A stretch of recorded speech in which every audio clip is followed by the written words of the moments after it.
Namaste and good evening. I basically would like to consider myself as an apolitical person. But then long ago when I was in college, and I still distinctly remember my political science teacher saying that, if you live in a state, one can be away from politics, but politics, however, will not remain far away from you. And over the years, my experience have taught me exactly the same. But the present issue that has engulfed Nepal, I somehow say that it is even beyond politics. The border dispute between Nepal and India. On an optimistic note, I would prefer to call it as a misunderstanding on our neighbor's part. It's not even dispute. It's beyond politics because it has affected all of us. It has struck the raw emotional chord of every Nepali like myself, irrespective of our backgrounds, of our ethnicity, political affiliation, or religious belief for that matter. And after this incident, most Nepali feel that their pride has been scarred heavily, and the very foundation of being a citizen of an independent, sovereign nation has been, heavily shaken. And this, of course, as we can see from the development of the current situation, is absolutely unbearable and simply unacceptable. Because, you see, this is a nation shaped by the distinguished gallantry exhibited by our forefathers, with the support of Nepali people of all backgrounds, all ethnicity. And I do not say that, in our history and in the past, that we haven't displayed any weaknesses or compromises. But whatever sacrifices we have made in the past has been for one and only one reason, and that is to preserve and retain our independence and sovereignty. Therefore, the present landmass that we call Nepal has not been shaped without paying a price. Therefore, the territory of Nepal is something that the population of this nation, under no circumstances, are willing to compromise. And it's not a big deal because I'm sure India India not only understands this very clearly, but also highly identifies with this emotion, because India itself has gone through an arduous struggle against the heavy-handedness of its colonial powers.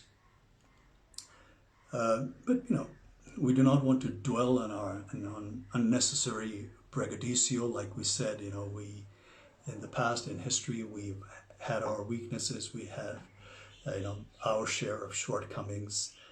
There was a phase of ignorance. There was a phase of, absent of political will amongst the political parties of the day, or the display of apathy by our political leaders of that time for some reasons. And, the more than sporadic political and social turmoil over the years that took place in this nation, of course, has not been of any help.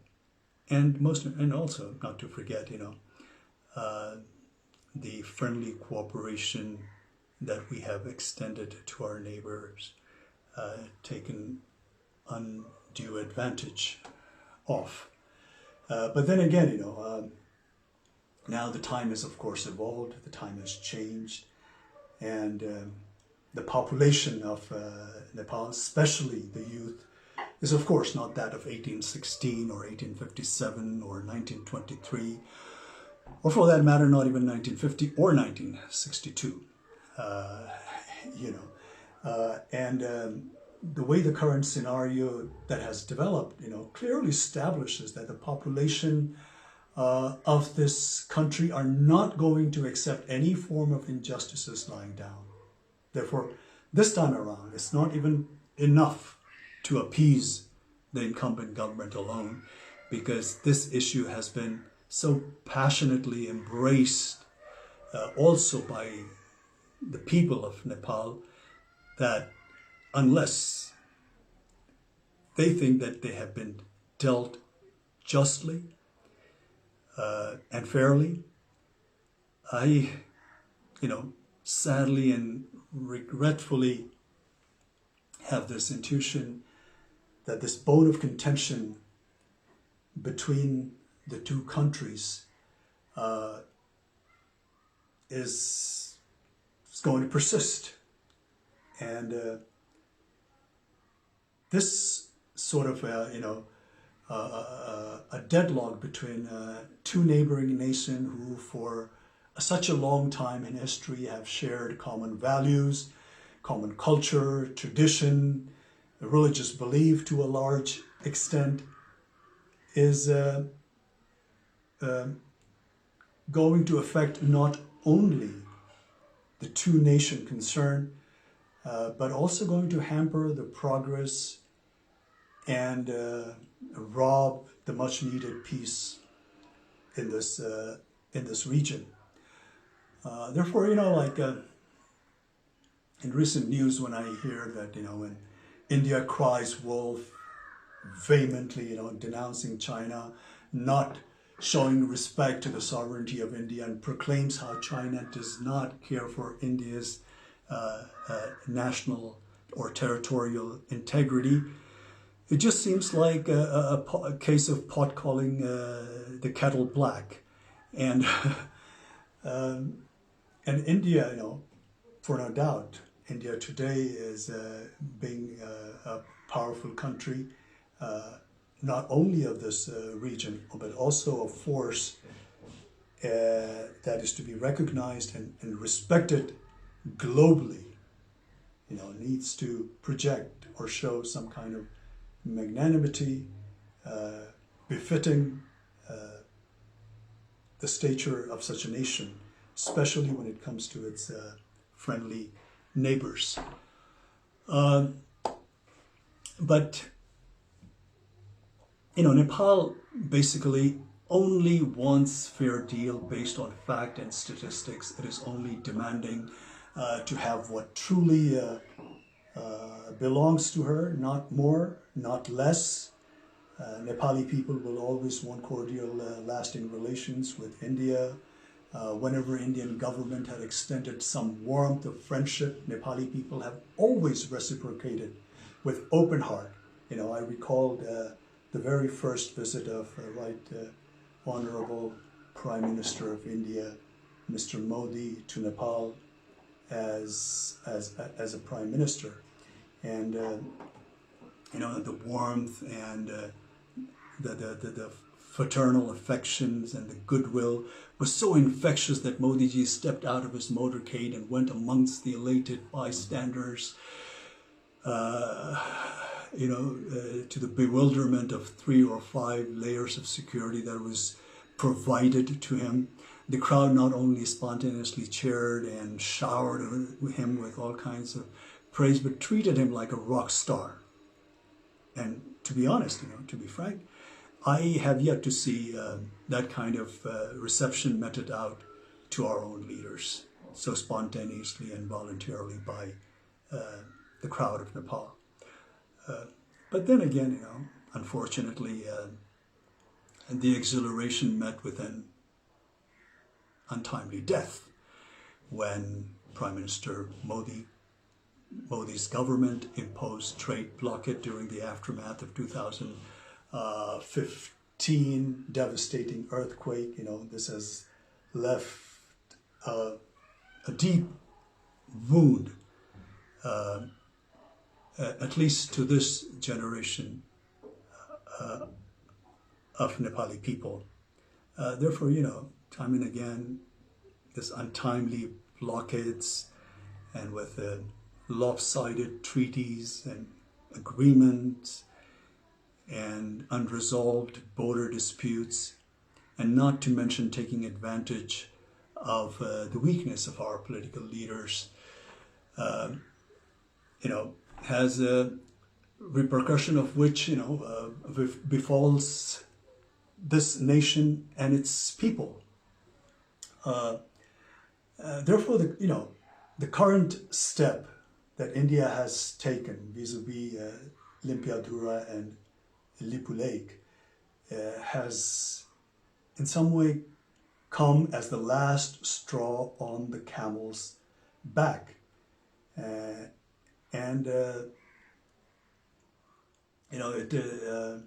is not at all in the benefit of not only the two concerned nations, but also for the entire SAARC region, to say the least.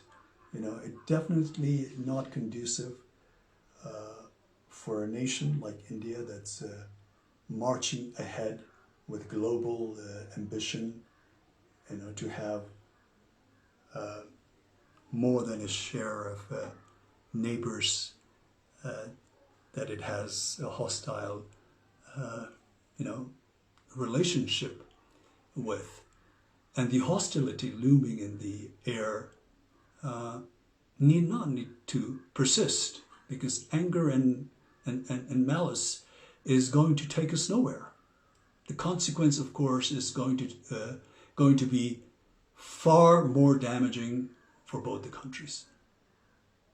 And at this time of global crisis, in a pandemic like this, where the whole world is suffering, India, being a powerful country in the region, needs to respond to the need of their less fortunate neighbors. And this kind of action will only raise the level of India in the international arena to the next level. And as one Indian politician, a seasoned Indian politician, rightly foresees, India as a development power, and its rise is being linked to its ability to provide governance solution to the development needs to countries in Asia and Africa.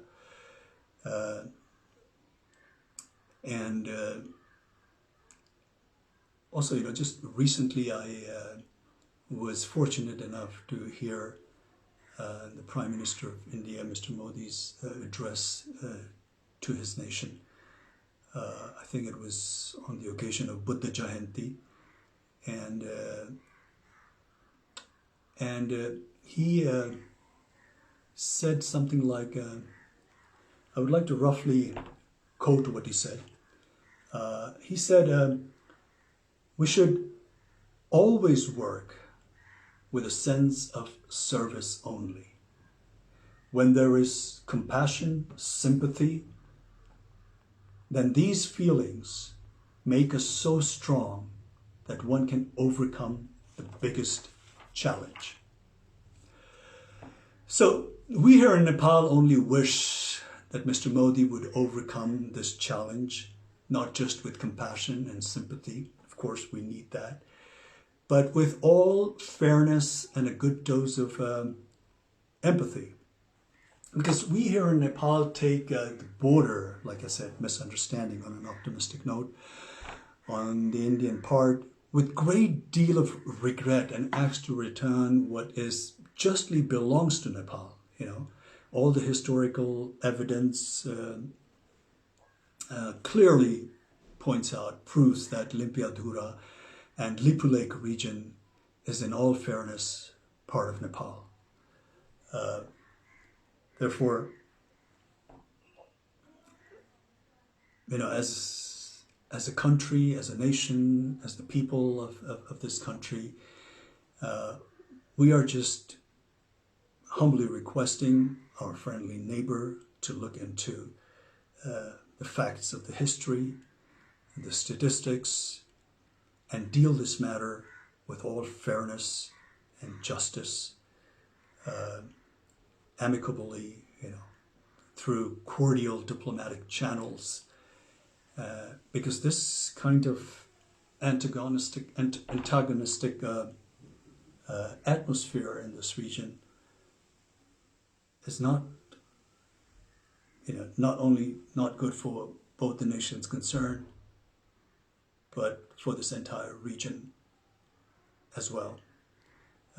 I'm sure, despite few ups and downs and challenging moments here and there, basically India and Nepal share a relationship that is probably unmatched anywhere else in the world. And this challenge that we're facing at the moment right now, India will deal very fairly and justly and come out with a solution that appeases the Nepali population and makes them feel that they have been dealt justly. Thank you.